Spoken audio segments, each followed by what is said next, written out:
Good morning sir. സാറിന്റെ ജീവിതം ശരിക്കും ഒരു അത്ഭുതമാണ്. ഗ്രാമീണ പശ്ചാത്തലത്തിൽ നിന്ന് വന്ന് ഇംഗ്ലീഷ് സംസാരിക്കാൻ പോലും ഭയപ്പെട്ടിരുന്ന താങ്കൾ ഇപ്പോൾ ഒരുപാട് പ്രവർത്തന മേഖലകളിൽ ശ്രദ്ധ ചെലുത്തിയിരിക്കുകയാണ്. എന്ന് മാത്രമല്ല, ഇംഗ്ലീഷ് സംസാരിക്കാൻ പേടിച്ചിരുന്ന പയ്യൻ, അന്ന് സാറ് പറഞ്ഞിരുന്നത് സ്ട്രഗിൾ ഫോർ സർവൈവൽ എന്നായിരുന്നല്ലോ. അങ്ങനെ പറഞ്ഞ ആള് ഇപ്പോൾ പല IAS അക്കാഡമിയിൽ പോലും തന്റെ സാന്നിധ്യം അറിയിച്ചിരിക്കുന്നു. താങ്കളുടെ പ്രവർത്തന മേഖലകൾ ഏതെല്ലാമാണ് സർ? ആരംഭം ഒരു ഗ്രാമീണ സ്കൂളിൽ നിന്നും ഇപ്പോഴും ഗ്രാമമായിരിക്കുന്ന എൻ്റെ വീടിന് ചുറ്റുപാടിൽ നിന്ന് എനിക്ക് തോന്നുന്നു മുന്നോട്ട് നയിക്കേറ്റവും പ്രചോദനമായത് 4ാം ക്ലാസ് വിദ്യാഭ്യാസം മാത്രം ഉണ്ടായിരുന്ന എൻ്റെ അപ്പൻ.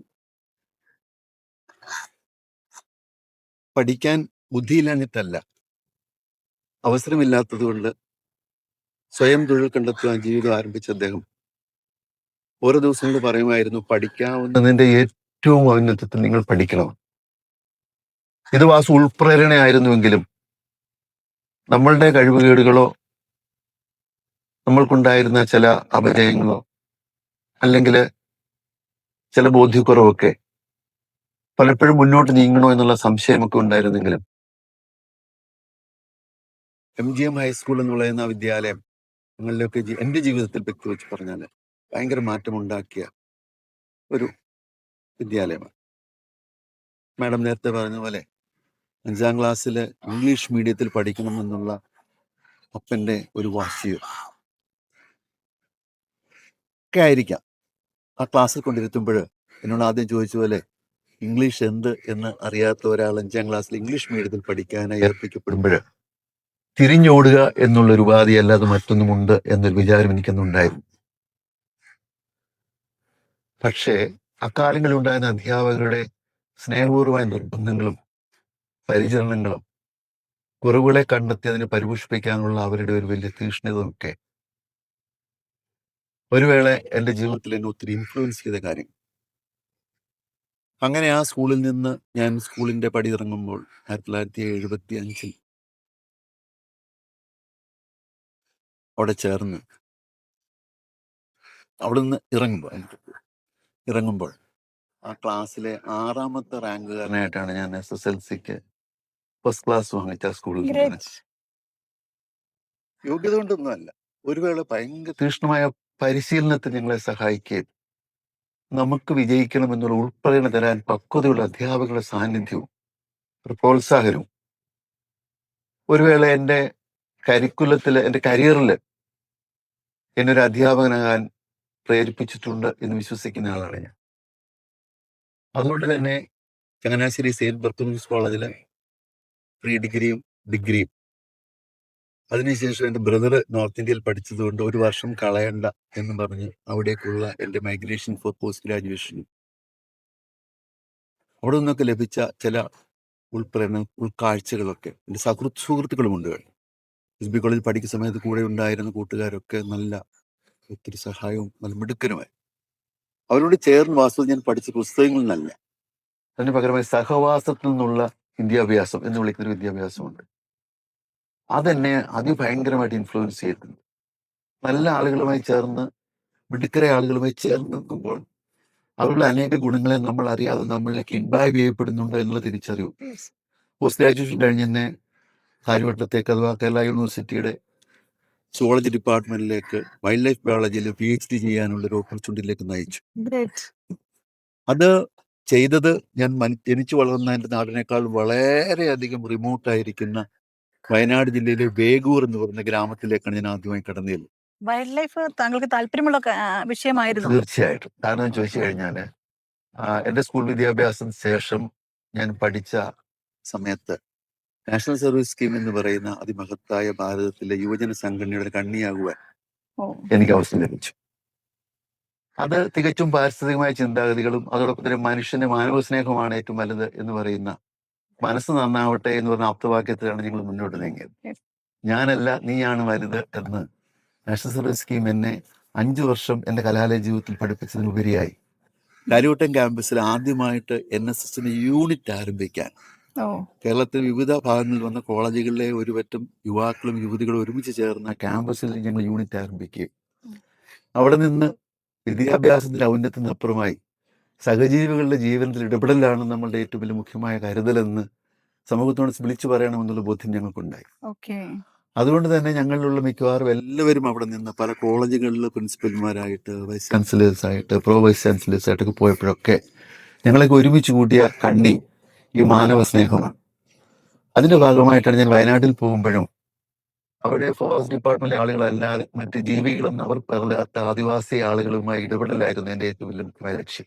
ഓക്കെ. വന്യമൃഗങ്ങളെ കാണുവാൻ ഞങ്ങൾ സഞ്ചരിക്കുമ്പോഴൊക്കെ ഇവിടെ ഉണ്ടായിരുന്ന ട്രാക്കർമാര്, ഭക്ഷണം തന്ന ആദിവാസി കുടുംബങ്ങൾ, വെള്ളം തന്ന് സ്നേഹിച്ച അനേകർ, അവരൊക്കെ ജീവിതത്തിന് ഭയങ്കരമായിട്ട് സ്വാധീനിച്ചു. ഓക്കെ. അവിടെ നിന്ന് കോളേജിലേക്ക് കടന്നു വന്നു. കോഴഞ്ചേരി സെന്റ് തോമസ് കോളേജിൽ ഞാൻ അധ്യാപകനായി ചേർന്ന 2ാമത്തെ വർഷം തന്നെ അവിടുത്തെ NSSന്റെ പ്രോഗ്രാം ഓഫീസർ, നാഷണൽ സർവീസ് സ്കീമിന്റെ programme officer. The journey which I started in 1975 as a man of association with other mankind തന്നെയാണ് അതിനെ വിശേഷിപ്പിക്കാൻ എനിക്ക് ഇഷ്ടമുള്ളത്. അത് എന്നെ മനുഷ്യനോടൊപ്പം സഹജീവികളെയും ഒക്കെ ഒരുപോലെ കാണാൻ, വളർന്ന് വളരുവാനും വ്യാഖ്യാനങ്ങൾ നേടുവാനും ഒക്കെ സഹായിച്ചതാണ് മാഡം എന്നോട് ചോദിച്ച ഭയന്നോടിയ പയ്യൻ അതെ. എന്നിവിടെ ഇരിക്കുന്നത്.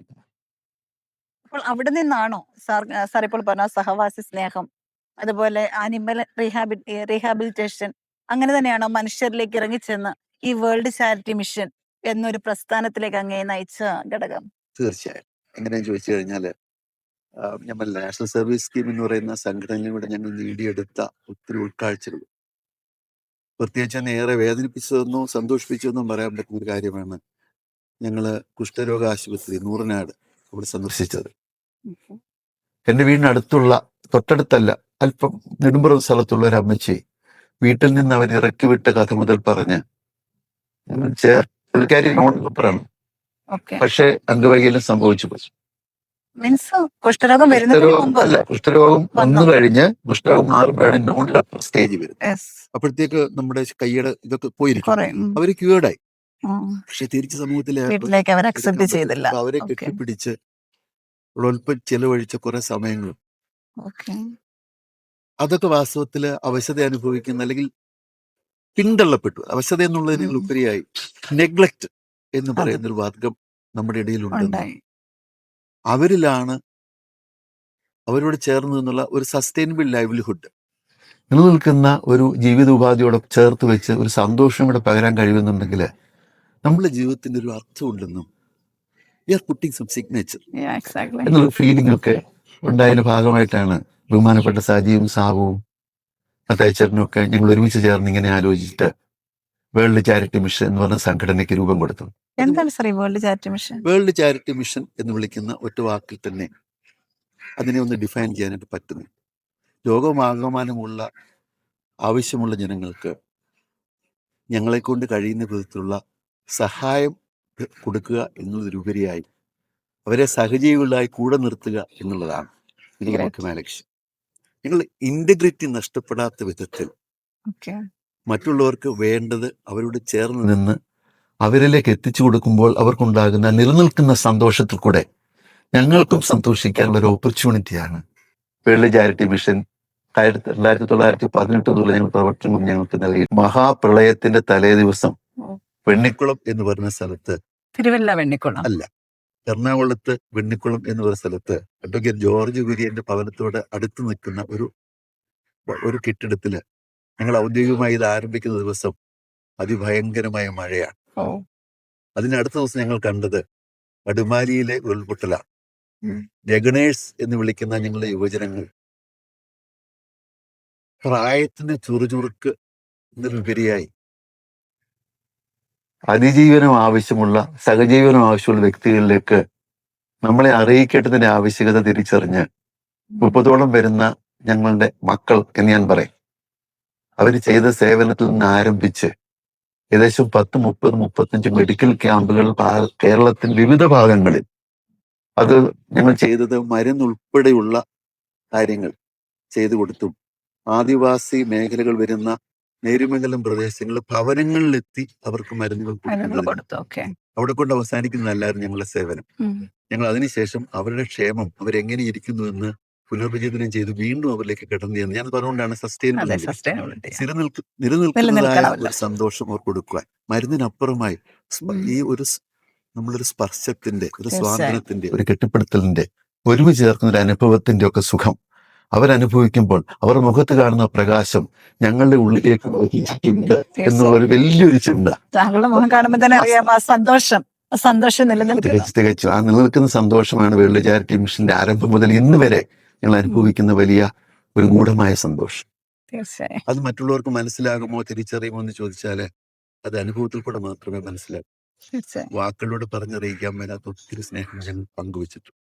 ഓക്കെ. അതൊക്കെ ഞങ്ങളെ ഉന്നതിയിലേക്ക് നയിച്ചു എന്നുള്ളതാണ് ഞങ്ങളുടെ ഏറ്റവും വലിയ പ്രയോജനം.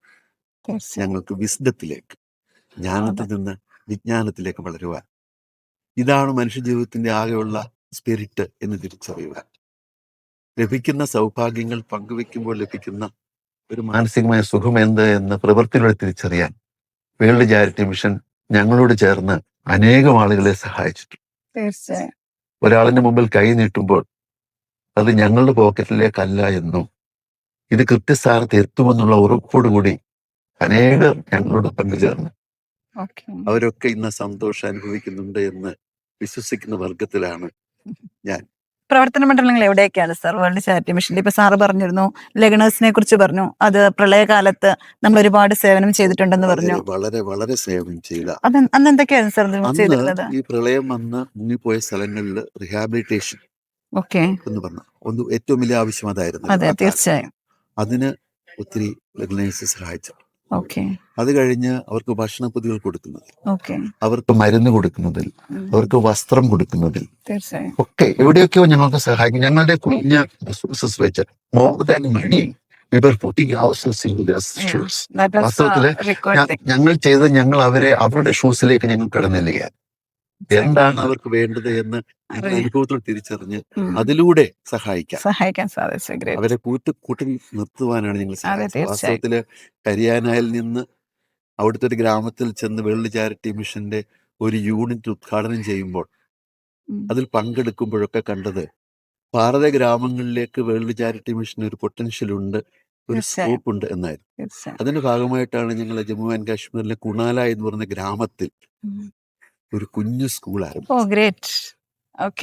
ഏകദേശം 30-35 കുട്ടികൾ മാത്രം ഉണ്ടായിരുന്ന സ്കൂളില് ഞങ്ങൾ അവിടെയുള്ള ഒരു ചിക്കൻ ഷോപ്പ് നടത്തുന്ന ഒരു മനുഷ്യൻ, അയാളുടെ ഔദാര്യം ഉണ്ടായിരുന്നു. അദ്ദേഹത്തിനുണ്ടായിരുന്ന ഒരു കോഴി ഷെഡിനെ ഞങ്ങള് സ്കൂളാക്കി. അവിടെ നിന്ന് അധ്യാപകർക്ക് ഞങ്ങള് വാസ്തവത്തില് ട്രെയിനിങ് കൊടുത്തു. സാർ, അവിടെയൊക്കെ നിങ്ങൾ പോകുമ്പോഴത്തേക്ക് അവിടെയൊക്കെ റെക്കഗ്നിഷൻ, നമുക്ക് അതിനോരോ ആവശ്യങ്ങളില്ലേ? രജിസ്ട്രേഷൻ കാര്യങ്ങളൊക്കെ അവിടെ ആ ജമ്മു ആൻഡ് കാശ്മീർ എന്ന് പറഞ്ഞ സ്ഥലത്ത് അവിടുത്തെ ഗവൺമെന്റിന്റെ റെക്കഗ്നീഷനാണ് ആവശ്യമായിട്ടുള്ളത്. അത് CBSE കരിക്കുലം നടത്തുകയാണ് എന്ന് മാത്രം പറയാനേ നമ്മളെ കൊണ്ട് കഴിയും. ചിലരെങ്കിലും ഒക്കെ ഇത് ഒരു ക്രിസ്ത്യൻ കൺവേർഷൻ ഓർഗനൈസേഷൻ ആണെന്നൊക്കെ ചിലപ്പോഴൊക്കെ സംശയിച്ചിട്ടുണ്ട്. അതുകൊണ്ട് തന്നെ വാസ്തവത്തിലെ വേൾഡ് ചാരിറ്റി മിഷനിൽ ക്രിസ്തീയതയുടെ അനുഭവം, സ്പിരിച്വാലിറ്റി എന്ന് വിളിക്കുന്നത് യേശുവിനെ പ്രഘോഷിക്കുന്നത് കൂടുതലായി ക്രിസ്തു ചെയ്ത പ്രവർത്തികളെ കാണിച്ചു കൊടുക്കുന്നതാണ് വിശ്വസിക്കുന്ന വേൾഡ് ചാരിറ്റി മിഷന്റെ തത്വം. അതുകൊണ്ട് തന്നെ പുൾപിറ്റ് പ്രസംഗത്തിനപ്പുറമായി ക്രിസ്തു എന്ന് പറയുന്ന വലിയ നേതാവിനെ കാണിച്ചു കൊടുക്കാനുള്ള അവസരമൊക്കെ ഞങ്ങൾ ഉപയോഗിച്ചിട്ടുണ്ട്, സത്യമായി ഉപയോഗിച്ചിട്ടുണ്ട്. പക്ഷെ അതൊന്നും മതപഠനത്തിലൂടെ അല്ല, ഇതിന് പകരമായിട്ട് പ്രവർത്തനത്തിലൂടെയായിരുന്നു. വേൾഡ് ചാരിറ്റി മിഷന്റെ പ്രവർത്തകർ ഓരോരുത്തരും ഒരു ക്രിസ്ത്യാനികളായി അവരുടെ മുമ്പിൽ നിന്നത് ക്രിസ്തു ആകുന്ന ആ വലിയ ബിംബത്തെ ഞങ്ങൾ പ്രവൃത്തിയിലൂടെ ആളുകളെ ഹൂ ഈസ് ജീസസ് ക്രൈസ്റ്റ് എന്നത് ബൈബിളിനപ്പുറമായി പ്രവൃത്തിയിലൂടെ കാണിച്ചു കൊടുക്കുന്ന ശുശ്രൂഷ ഞങ്ങൾ ജമ്മുവിൽ ചെയ്തു. അതുപോലെ നമ്മുടെ പ്രവർത്തനങ്ങൾ എപ്പോഴും ജാതിമത വർണ്ണവർഗ രാഷ്ട്രീയ വിവേചനങ്ങൾക്കെല്ലാം തികച്ചും കാരണം മനുഷ്യനിലാണ് വലിപ്പമുള്ളത് എന്ന് ഞങ്ങൾ തിരിച്ചറിഞ്ഞു. അതുകൊണ്ടാണ് ഇന്നും വേൾഡ് ചാരിറ്റി മിഷൻ ജാതിമത വർണ്ണലിംഗ വ്യത്യാസം ഒന്നുമില്ലാതെ എല്ലാവരുടെ വീടുകളിലേക്ക് ഞങ്ങൾ ചെന്ന് പ്രവർത്തിക്കുന്നുണ്ട്. ആ സ്കൂളിൽ ആരംഭിച്ച ഞങ്ങൾ ശുശ്രൂഷ ഇന്ന് ഒരു വേള ജീവിതത്തിന് നല്ല ബുദ്ധിമുട്ടുള്ള ആളുകള് പുനർവിദ്യാഭ്യാസത്തിന് പ്രാപ്തിയില്ലാത്ത ആളുകളിലേക്ക് അതിന് കൈത്താങ്ങായി ചെല്ലുവാൻ വേൾഡ് ചാരിറ്റി മിഷന് ഈ കാലങ്ങളിൽ സാധിക്കും. അതിന്റെ ഉത്തമ ഉദാഹരണമാണല്ലോ നമ്മളിപ്പോൾ ഇരിക്കുന്നത് സിറിയൻ ജാക്കോബൈറ്റ് പബ്ലിക് സ്കൂളിലാണ്. സാർ ഇവിടെയും ഇവിടുത്തെ സെക്രട്ടറി ആണ് അല്ലേ? സെക്രട്ടറി ആയിട്ടാണ് പ്രവർത്തിച്ചുകൊണ്ടിരിക്കുന്നത്. വാസ്തവത്തിൽ 1992 ഈ ചാരിറ്റബിൾ പ്രസ്ഥാനം ആരംഭിക്കുമ്പോൾ അതിന്റെ ജോയിന്റ് സെക്രട്ടറി ആയിട്ടും. എന്നാൽ സാർ മനസ്സിലായില്ല, ചാരിറ്റബിൾ പ്രസ്ഥാനം എന്ന് ഉദ്ദേശിച്ച സ്കൂളിനെ സ്കൂളിനെ കുറിച്ചാണ്. കുറിച്ചാണ്. ഓക്കെ. ഈ ശ്രീ ജേക്കബൈറ്റ് പബ്ലിക് സ്കൂൾ എന്ന് വിളിക്കുന്നത് ജേക്കബൈറ്റ് ചർച്ച് എന്ന് പറയുന്നൊരു സഭ ഉണ്ട് ഭാരതത്തിൽ. അത് ഇന്റർനാഷണൽ ചർച്ചാണ്. ഓക്കെ. അതിന്റെ കുറെ ആളുകൾ തിരുവല്ലയിലുണ്ട്. ഓക്കെ. ഈ തിരുവല്ലയിലുള്ള ഞങ്ങൾക്ക് ചർച്ചിന് അതീതമായി എന്ത് ചെയ്യാൻ കഴിയും എന്നൊരു ചിന്തയായിരുന്നു ഈ ചാരിറ്റബിൾ സൊസൈറ്റി തുടങ്ങാൻ ഞങ്ങളെ പ്രേരിപ്പിച്ചത്. അപ്പോൾ സമൂഹത്തിൽ ആവശ്യത അനുഭവിക്കുന്ന അനേകം ആളുകളെ സപ്പോർട്ട് ചെയ്യാൻ ഈ പ്രസ്ഥാനത്തിലൂടെ സഹായിച്ചിട്ടുണ്ട്. ഒരു വേള മാഡം ചോദിച്ചാൽ എന്തുകൊണ്ടാണ് വേൾഡ് ചാരിറ്റി മിഷനിലേക്ക് കടന്നു വന്നത് എന്ന് ചോദിച്ചെങ്കിൽ, എനിക്ക് എൻ്റെ 32ാമത്തെ വയസ്സിൽ ആരംഭിച്ച ഈ പ്രസ്ഥാനം, ഇത് ഞാൻ നേരത്തെ പറഞ്ഞല്ലോ, പ്രീ ഡിഗ്രി പഠിക്കുന്ന കാലം മുതൽ മാനവസേനയാണ് ഏറ്റവും മഹത്തായ സേവനം എന്ന് തിരിച്ചറിഞ്ഞത്. ഇതിലൂടെ ആരംഭിച്ച് വേൾഡ് ചാരിറ്റി മിഷൻ എത്തിക്കാൻ ഒരു continuum of the God given property loving towards man, encouraging mankind എന്ന് പറയുന്ന ആ ഒരു പ്രിൻസിപ്പിള് ഫലത്തിലാക്കാൻ ഈ സ്കൂളും അതോടൊപ്പം തന്നെ വേൾഡ് ചാരിറ്റി മിഷനും എന്നെ ഒത്തിരി സഹായിച്ചു. ഞാൻ നേരത്തെ അത് പറഞ്ഞതുപോലെ മനുഷ്യനെ പ്രവർത്തിക്കുന്നതോറും കൂടുതൽ പ്രവർത്തിക്കാനുള്ള ആർജവം നൽകി തരുന്ന ഒരു മണ്ഡലമാണ്, ഒരു ഇമ്പക്ടസ് ആണ് വസ്തുത. ഇതാണ് ഞാൻ ഇതുകൊണ്ട് കണ്ട ഏറ്റവും വലിയ മഹത്വം എന്ന് പറയുന്നത്. അപ്പോൾ ഈ സ്കൂളില് പ്രവർത്തിക്കുക അന്ന് മുതൽ ഇന്ന് വരെയും പ്രവർത്തിക്കുമ്പോൾ അല്പ അഭിമാനത്തോടെ പറയാം, പഠിക്കാൻ താല്പര്യമുള്ള പണമില്ലാത്ത അനേക കുഞ്ഞുങ്ങളെ മറ്റാരും അറിയാതെ ഞങ്ങളുടെ ചാരിറ്റി ഫണ്ടിൽ നിന്ന് സഹായിക്കാൻ, അത് ഇന്നും ഈ സഹായം കൊടുത്തുകൊണ്ടിരിക്കാൻ. അതാണല്ലോ സർ, സമൂഹത്തിന് മാറ്റം വരണമെങ്കിൽ കുഞ്ഞുങ്ങളിൽ മാറ്റം വരണം. കുഞ്ഞുങ്ങളെയാണല്ലോ നമ്മൾ നോക്കേണ്ടത്. അതുപോലെ തന്നെ നല്ലൊരു തലമുറയെ വാർത്തെടുക്കുക എന്നതാണ് നമ്മുടെ ഓരോരുത്തരുടെയും ലക്ഷ്യം. അത് മാത്രമാണ് ഞങ്ങളുടെ ലക്ഷ്യം.